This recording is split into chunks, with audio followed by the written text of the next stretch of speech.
Alors oui, les différents programmes Adobe, vous avez Photoshop qui est spécialisé dans le travail des images.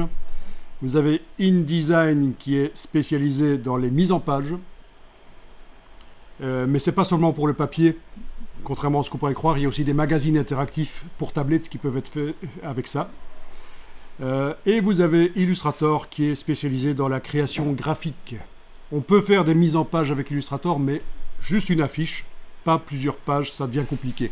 InDesign, c'est vraiment le char d'assaut pour faire des mises en page avec plusieurs centaines de pages, s'il fallait.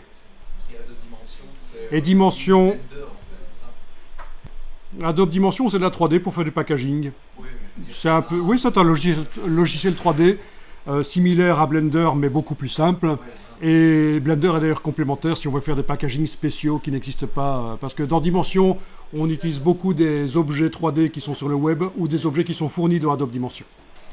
Voilà. Là, c'est Adobe Dimension. Et les autres logiciels, il y a quand même plein d'autres logiciels Adobe qui existent. Alors, Lightroom, c'est le développement de photos en numérique. On prend des photos spéciales qui s'appellent des photos RAW, qui sont très sombres, mais qui contiennent énormément d'informations. Pour simplifier l'explication, je dis ça. Et donc, il faut faire ressortir les détails qu'on souhaite, et ça, Lightroom le permet. Photoshop aussi a ce qu'il faut intégrer. Camera Raw, ça s'appelle. Voilà. c'est quand même mieux Lightroom pour les réglages. Lightroom est plus poussé, oui, oui.